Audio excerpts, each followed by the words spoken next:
پھر اس سرزمین میں علامہ اقبال جیسی شخصیت پیدا ہوئی ہے.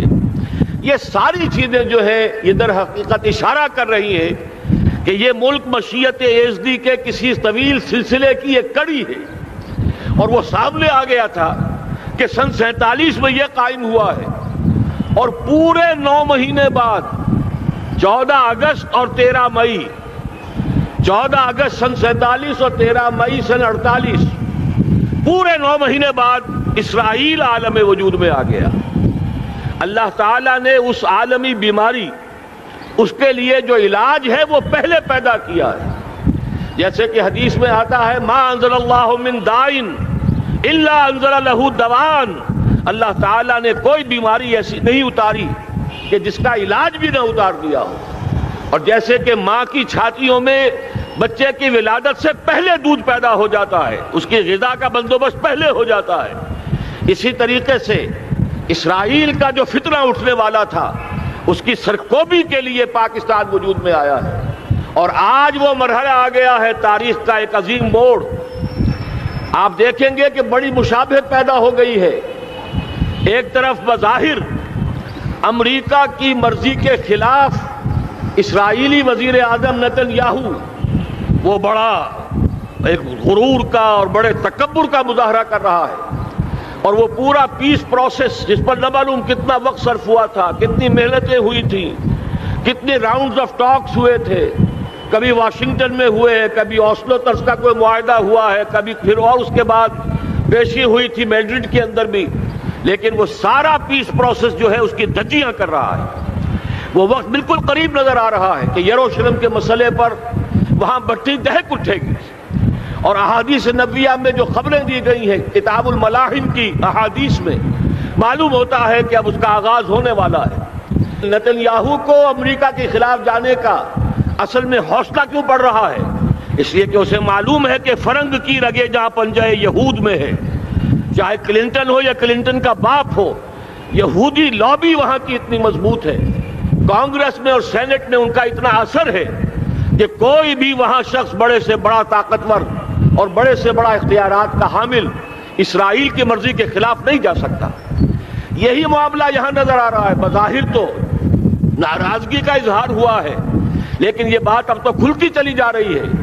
حقیقت یہ ہے کہ یہود اور ہنود کا بڑا گہرا لنک قائم ہو چکا ہے، اور یہ بھٹیاں اب دونوں طرف دہکیں گی. میں اس سے پہلے بارہا کہہ چکا ہوں، ملت اسلامیہ تقریباً 150 کروڑ افراد پر مشتمل ہے، لیکن اس میں سے تقریباً 20 کروڑ عرب ہیں. ان کو اللہ نے خصوصی فضیلت دی تھی.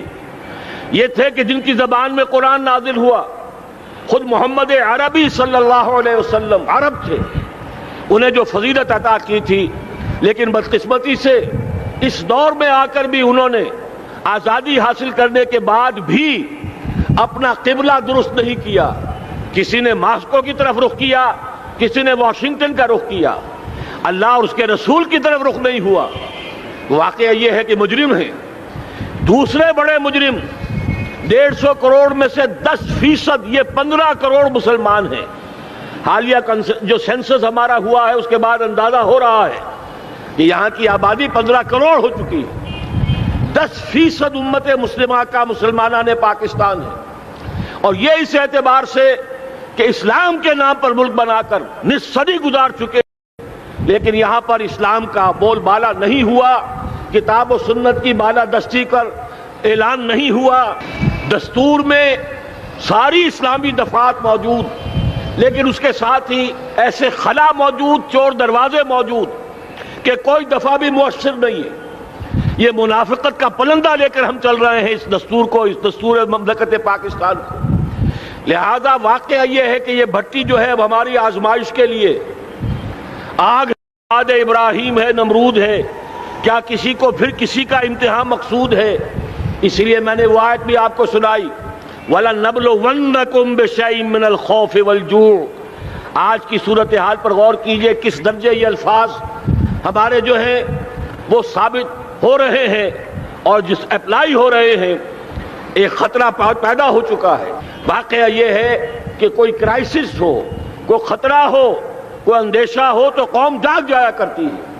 اور اس کے بعد حقیقت یہ ہے اگر ہم نے جرأت کر لی، اور مجھے یقین ہے کہ ہو جائے گا، کچھ لیت و لال ہے، کچھ تاخیر ہے، حکومت کے کچھ اعلانات دو طرفہ سے بھی آ جاتے ہیں، لیکن مجھے یقین ہے یہ دھماکہ ہوگا، یہ مشیت اعزدی ہے، یہ شدنی امر ہے، یہ ہوگا۔ اور اس کے بعد یقیناً اس آیت مبارکہ کا دوسرا لفظ ہم پر منطبق ہوگا، وَلَنَبْلُوَنَّكُمْ بِشَيْءٍ مِّنَ الْخَوْفِ وَالْجُوعِ۔ یہاں دوسرا لفظ بھوک کا لفظ ہے، ہم پر سختیاں آئیں گی یقیناً۔ الکفر ملت واحدہ، پوری دنیا امریکہ کی زیر سرپرستی ہمارے خلاف کھڑی ہوگی، ہمارے اوپر پابندیاں لگیں گی، لیکن شاید ہمارے جذبہ ایمانی کو بیدار کرنے کے لیے اللہ تعالیٰ اسی کو ذریعہ بنا دے، اور پھر اس کے ذریعے سے پورے عالم اسلام میں عوامی سطح پر جو ہمدردی پیدا ہوگی پاکستان کے ساتھ، اس کے آثار شروع ہو گئے ہیں۔ کبھی قطر کی طرف سے خبر آ رہی ہے، کبھی الاحرام کا جو ہے وہاں بات سامنے آ رہی ہے۔ معلوم ہو رہا ہے کہ جو بھی پبلک اوپینین ہے پورے عالم اسلام میں، اس کی وجہ کیا ہے؟ میں نے اپنے پچھلے جمعے کے خطاب میں عرض کیا تھا کہ جیسے پاکستان سلطنت خداداد پاکستان ہے، ایسے ہی اس کی ایٹمی صلاحیت یہ بھی خداداد ہے، اللہ نے چھپر پھاڑ کر ہمیں دی ہے۔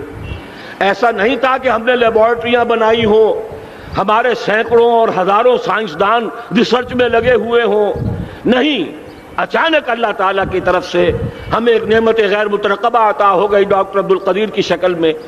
پھر نہ معلوم کس کس ذریعے سے اس پروگرام کو آگے بڑھانے کے لیے جن پرزوں کی ضرورت تھی، کس کس ذریعے سے وہ پرزے یہاں پہنچے ہیں۔ یہ بھی خالص خداداد صلاحیت ہے، اور اس کو سمجھ لینا چاہیے کہ یہ ہمارے لیے ایک فرض کفایہ کے درجے میں ہے پوری امت مسلمہ کی طرف سے۔ اس کی وجہ کیا ہے؟ پورے عالم اسلام میں کہیں اور یہ صلاحیت موجود نہیں۔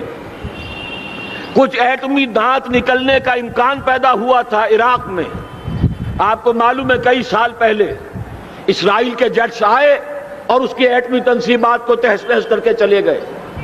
اس کے بعد جو کچھ ہوا ہے خلیج کی جنگ میں، اس کا اگلا پچھلا کھایا پیا سارا اگلوا دیا، اور اس کے لیے جو پابندیاں ہیں شدید سے شدید تر ابھی تک چلی آ رہی ہیں۔